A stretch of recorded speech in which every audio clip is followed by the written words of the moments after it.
الحمد لله كفى وسلام على عباده الذين اصطفى أما بعد فأعوذ بالله من الشيطان الرجيم بسم الله الرحمن الرحيم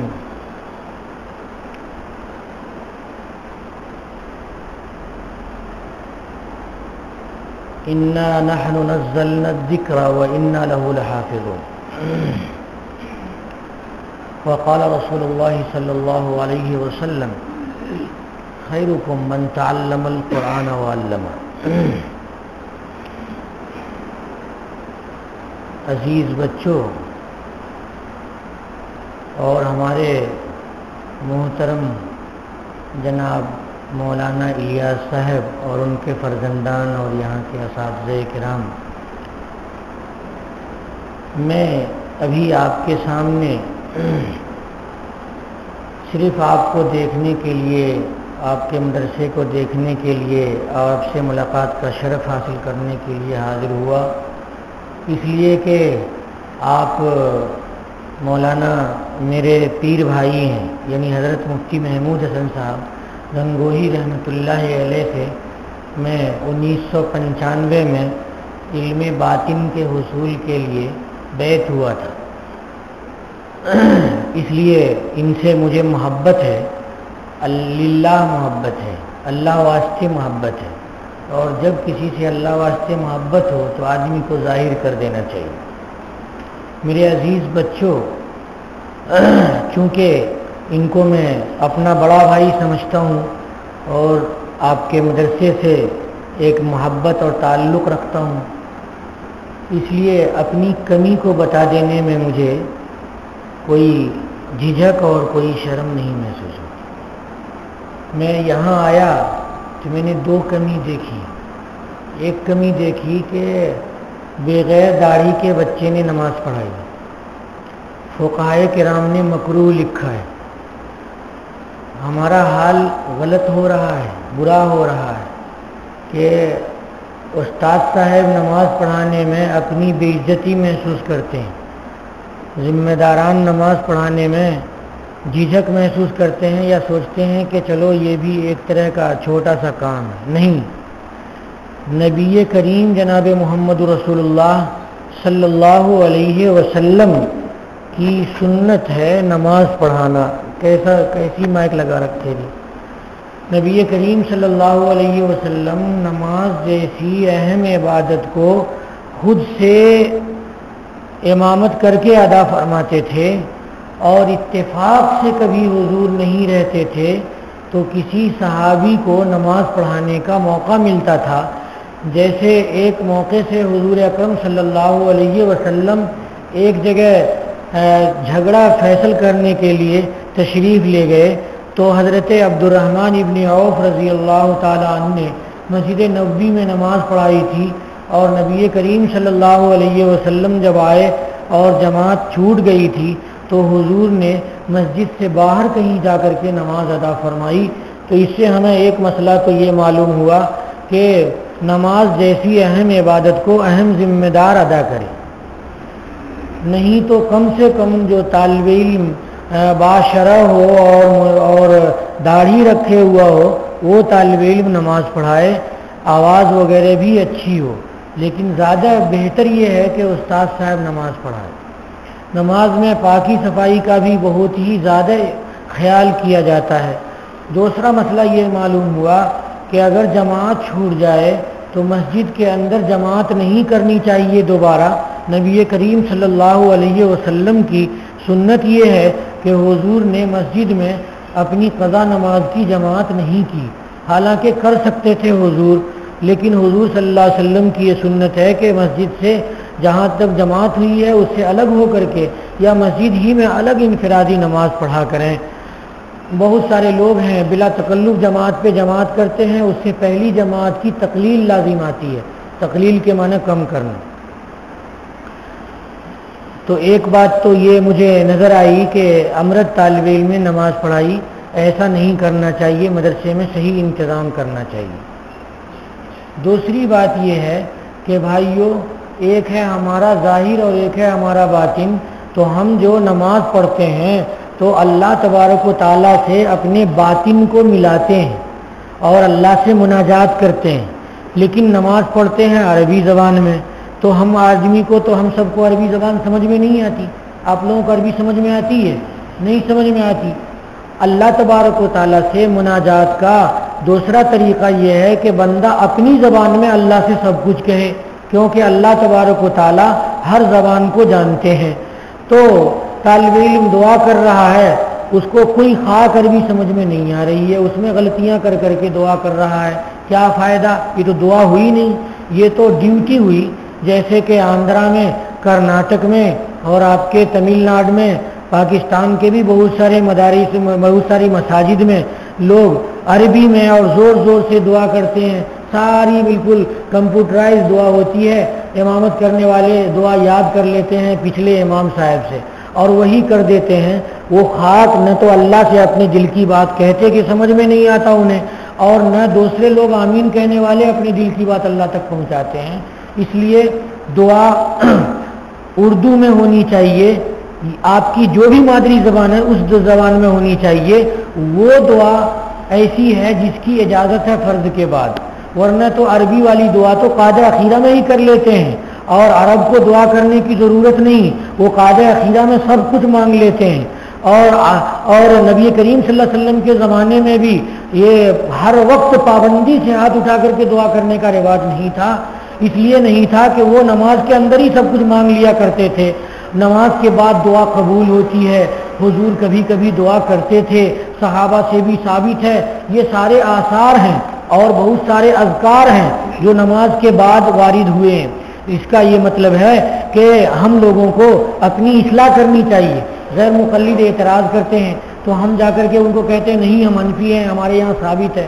بھائی ثابت کا مطلب دعا نے ثابت ہے یا صرف ذکر کرو تو الگ الگ کرو؟ تو جو آدمی جو چیز بغیر سمجھے کی جاتی ہے وہ ذکر ہے، اور دعا سمجھ کر کے کی جائے گی تو اللہ تبارک و تعالیٰ سے مانگنا ہے، دعا کے معنی مانگنا۔ تو یہ دو چیز میں نے دیکھی، آپ لوگ رواج دیجئے۔ اور جو دعائیں سنت میں وارد ہیں، حضور اکرم صلی اللہ علیہ وسلم کی احادیث میں دعاؤں میں ہیں، ان دعاؤں کے ترجمے دیکھیے اور ان کو اپنے الفاظ میں دھیان دے کر کے یاد کیجیے اور ان کو مانگیے، تو وہ آپ کے دل کی آواز ہوگی۔ اور اگر عربی پڑھے ہوئے ہیں، سبحان اللہ، بہت اچھی بات ہے، میں ہاتھ اٹھاتا ہوں اور سامنے والا عربی میں دعا مانگ رہا ہے، عربی میں دعا کر رہا ہے، تو میرے لیے تو دعا ہو جاتی ہے، اس کے لیے ذکر ہے۔ تو اس لیے ہمیں دعا اور ذکر میں فرق کو بھی سمجھنا چاہیے۔ میں نے قرآن پاک کی ایک آیت پڑھی، انا نحن نزلنا الذکر وانا لہ لحافظون۔ اللہ تبارک و تعالیٰ نے کہا کہ ہم نے قرآن پاک کو، ذکر کو نازل کیا ہے اور ہم ہی اس کی حفاظت کرنے والے ہیں۔ تو قرآن پاک کی حفاظت اللہ تبارک و تعالیٰ نے اپنے ذمے لے رکھی ہے۔ دنیا کی ساری پچھلی کتابوں کی حفاظت اس لیے نہیں ہوئی کہ ان کتابوں کے حفاظ نہیں ہوتے تھے، اور آج ان کتابوں کے حفاظ ہوتے ہیں۔ بھائیو، حافظ ہو تو سمجھو قرآن پاک کی اہمیت کو۔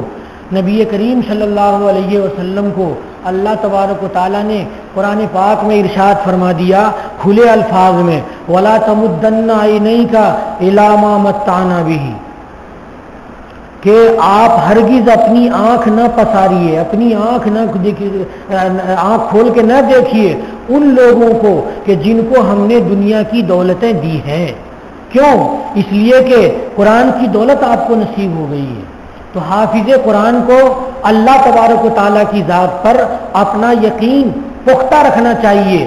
ہر آدمی کے رزق کو اللہ نے اپنے ذمے میں لیا ہے۔ بھائیو میرے عزیزو، سمجھو اس کو، وما من دابۃ فی الارض الا علی اللہ رزقها۔ وما من دابۃ کا مطلب یہ ہے کہ جو بھی سانس لے رہا ہے، جو بھی زمین پہ رینگ رہا ہے، چاہے وہ کیڑا ہے، چاہے وہ پھتنگا ہے، چاہے وہ سانپ ہے، چاہے وہ بندر ہے، چاہے وہ چیل اور کوا ہے، چاہے وہ بیل اور گدھے ہیں، چاہے وہ انسان ہے، جتنے ہیں ذی نفس، جو بھی سانس لے رہے ہیں اور جو زمین پہ رینگ رہے ہیں، زندگی گزار رہے ہیں، سب کے رزق کو اللہ تبارک و تعالیٰ نے اپنے ذمے لیا ہے۔ فرق یہ ہے کہ دوسرے جانور رزق کا سبب اختیار کرنے کے لیے ان کی فطرت میں رکھ دیا ہے اللہ نے کہ وہ صبح کو خالی پیٹ پرندہ نکلتا ہے اور شام کو بھر پیٹ واپس آتا ہے۔ یہ اس لیے آتا ہے کہ وہ رزق کے تلاشنے کے لیے نکلتا ہے، پرندہ رزق کو تلاشنے کے لیے نکلتا ہے. جو جانور جنگل میں ہیں وہ جنگلوں میں اللہ نے ان کے لیے رزق پھیلا دیے ہیں. جو جانور باندھا ہوا ہے تو باندھنے والے کے ذمے اس کو کھلانا اللہ نے واجب اور لازم کر دیا ہے. پرندہ پالتے ہیں اور طوطا پالتے ہیں تو اس کو کھلانا طوطا پالنے والے کے ذمے اللہ نے کیا ہے. بھائیو ہمیں اللہ تبارک و تعالیٰ نے قرآن پاک کی نعمت دی ہے, ہم کو بھی رزق کو تلاشنا ہے. اور رزق ہم کیسے تلاشیں؟ ایک صورت تو یہ ہے کہ ہم مدرسے میں اسکول میں ہم پڑھائیں, اور دوسرا طریقہ یہ ہے کہ ہم سائیڈ میں تھوڑی سی بزنس بھی کریں. اس لیے کہ ہم اگر بالکل کچھ نہیں کرتے ہیں تو مدرسے والے مسجد والے اتنی کم تنخواہ دیتے ہیں. آج بھلا زمانہ کتنی مہنگائی کا ہے, 15 سے 20 ہزار روپے میں عام آدمی کا گھر چلتا ہے, اور مولوی صاحب کو کہتے ہیں کہ تم 2000 میں چلاؤ, تم 3000 میں چلاؤ. کیسے چلے گا بھائی؟ مولوی صاحب, حافظ صاحب, امام صاحب, مؤذن صاحب مجبور ہیں کچھ اور کرنے پر. ہاں ٹھیک ہے کچھ اور کرو, لیکن دین کی خدمت کو نہ چھوڑو. دین کی خدمت کو دانت سے پکڑو مضبوطی سے, جیسے مسواک منہ میں دے کر کے مضبوطی سے دباتے ہو ویسے دین کی خدمت کو, قرآن پاک کی خدمت کو پکڑے رہو. اور رزق کے ادنا سبب کو اختیار بھی رکھو کر کے رکھو. اللہ تبارک و تعالیٰ بھوکا نہیں رکھیں گے. روزے کی حالت میں ہوں, مسجد میں ہوں, اللہ کا کے لیے سجدے کیے ہیں اور اللہ کے لیے بیٹھ کر کے اللہ کی باتیں کر رہا ہوں. قسم کھا کر کے کہتا ہوں کہ قرآن پاک کا حفظ کر لینے کے بعد اللہ رب العالمین تم کو بھوکا نہیں مرنے دیں گے. اللہ رب العالمین بھوکا نہیں مرنے دیں گے, نہیں مرنے دیں گے. اللہ تبارک کو دیکھو, ہم لوگ جاتے ہیں دکان میں سودا خریدنے کے لیے, پنی میں اور کیا کہیں گے بوتل میں, شیشی میں خریدتے ہیں. مثال کے طور پہ شہد خریدنے جاتے ہیں, شہد سمجھتے نہیں سمجھتے ہو, شہد خریدنے جاتے ہیں شیشی میں خریدتے ہیں ہم شہد شیشی میں. اب اس شیشے کی ہم حفاظت کرتے ہیں. ہمیں محبوب شہد ہے یا شیشہ؟ ہاں شہد محبوب ہے, مگر ہم گھر احتیاط سے لاتے ہیں اور گھر میں بہترین طریقے سے رکھتے ہیں. اس کی حفاظت بھی کیے رہتے ہیں کہ کوئی ضائع نہ ہو جائے, گر نہ جائے, اور احتیاط سے نکالتے ہیں. اور جب شہد اس میں سے نکل کر کے خالی ہو جاتا ہے تو شیشی کو ویسے ہی کوڑے دان میں پھینک دیتے ہیں. تو اللہ تبارک و تعالیٰ کا جو قرآن ہے, یہ قرآن شہد سے قیمتی ہے یا نہیں ہے؟ بول بھائی, شہد سے قیمتی ہے. اور رکھا کس میں اللہ تبارک و تعالیٰ نے؟ انسان کے سینے میں, حافظ کے سینے میں. تو حافظ کے سینے میں جب تک قرآن رہے گا تب تک اللہ رب العالمین اس کے جسم کی حفاظت کا انتظام فرمائیں گے, تب تک فرمائیں گے رزق کا انتظام. اس لیے قرآن پاک کو پڑھ لینے کے بعد کوئی ایسا نہ کرو کہ قرآن کی خدمت ہی چھوٹ جائے, قرآن پاک بھول جائے. حافظ صاحب مولانا لے کر کے سب کو بیٹھے ہوئے ہیں, سارے وہ حافظ جو جاہل ہو چکے ہیں ان کو پکڑ کے لا کر کے قرآن پاک یہاں پر یاد کرتے ہیں, کراتے ہیں, ان کے اندر جوش اور جذبہ پیدا کرتے ہیں دین کی خدمت کا. بہت سارے دارالعلوم دیوبند میں پہنچے ہوئے ہیں تمہارے مدرسے کے پڑھے ہوئے طلبہ, مختلف مدارس میں عربی پڑھ کے جاتے ہیں, کہتے ہیں ہمارا حفظ بھول گیا تھا, فلاں مدرسے میں نے حفظ کیا ہے جا کر کے. تو میرے عزیزوں وہ عالم ہوتے ہیں, لیکن کیا ہوتا ہے حافظ ہو کے عالم ہو کے جا کے اور پھر ایسا کام کرنے لگتے ہیں کہ جس سے قرآن پھر دوبارہ بھول جاتا ہے, پھر اللہ سے دوری پیدا ہو جاتی ہے. قرآن پاک کے بارے میں نبی کریم صلی اللہ علیہ وسلم نے فرمایا مثال دے کر کے کہ قرآن پاک کی حفاظت کرو. کیسے؟ کہ جیسے کہ اونٹ کو باندھتے ہو رسے میں اور نگرانی کرتے ہو تو اونٹ باقی رہتا ہے, اگر اس کو کھول دو تو اونٹ بھاگ جائے گا بدک کر کے. تو ایسے ہی وہ کا حافظ قرآن جو قرآن کی تلاوت نہیں کرتا, نہ تو دیکھ کر کے اور نہ زبانی, روزانہ کی کوئی پابندی نہیں رکھتا ہے, صرف رمضان کا خیال رکھتا ہے کہ اگلے رمضان میں یاد کریں گے, ایسے حفاظ رمضانی حفاظ ہوتے ہیں اور وہ قرآن پاک ان سے بھول جاتا ہے, دور ہو جاتا ہے, پھر اللہ تبارک و تعالیٰ کی گرفت کا وہ شکار ہو جاتا ہے اور بہت ساری بدعمالیوں کا شکار ہو جاتا ہے کہ شہد خالی ہو گیا اور شیشی خالی ہو گئی ہے, اب شیشی کو کوڑے دان میں جانا ہے جہاں پہ بدبو ہے, پیشاب ہے, پیخانے ہیں, استعمال کیے ہوئے کپڑے اور بدبودار چیزیں ہیں, تو حافظ بدعمالی کا شکار ہو جاتا ہے. اس لیے قرآن پاک کی حفاظت اگر کرنی ہے تو کرو اور اپنے سینے کو اللہ رب العالمین کے لیے وقف کر دو. اللہ کے نبی صلی اللہ علیہ وسلم نے صاف ارشاد فرمایا, کیا ارشاد فرمایا؟ خیرکم من تعلم القرآن وعلمہ, تم میں سب سے بہتر, یعنی پوری زمین میں جا کر کے دیکھو جتنے انسان ہیں ان سارے انسانوں میں جو اچھے انسان ہیں وہ ہیں جو قرآن پاک کو سیکھتے ہیں، بیٹھ کے استاد صاحب کے سامنے پڑھتے ہیں، محنت کرتے ہیں، اور وہ سکھانے والے استاد ہیں۔ استاد اور شاگرد یہ دونوں سارے انسانوں میں سب سے زیادہ بہتر ہیں۔ یہ بہتر کیوں ہے کہ اس کی وجہ سے، قرآن کی وجہ سے، قرآن کے مضامین پر عمل کرنے کی وجہ سے دین زندہ ہے، ورنہ دین مٹ جائے گا، اور یہ دین زندہ کرنے کا سبب ہے، اس لیے بہتر ہے اور خیر ہے۔ میرے بھائیوں، مدرسہ اور خانقاہ، ہمارے جتنے مدرسے ہیں وہ سب کے سب خانقاہ ہیں۔ تو دو طرح کا علم ہوتا ہے، ایک علم ظاہر ہوتا ہے، ہم پڑھتے ہیں اور حاصل کرتے ہیں، اور ایک علم باطن ہوتا ہے، یعنی اپنے اندر کو سدھارنا، کن کن چیزوں سے صحیح کرنا، ساری برائیوں سے اپنے کو پاک کر کے اللہ رب العالمین کی ذات کو اپنے دل میں بیٹھانا۔ وہ کیسے بیٹھاؤ گے؟ اپنے اندر سے حسد کو نکالنا ہے، تکبر کو نکالنا ہے، عجب کو نکالنا ہے، گھمنڈ کو نکالنا ہے، اور کینہ کو نکالنا ہے، اور جھوٹ کو نکالنا ہے، بدنگاہی کو نکالنا ہے، اور بہت ساری برائیاں ہیں۔ سب کو یہ اندر کی برائی ہے۔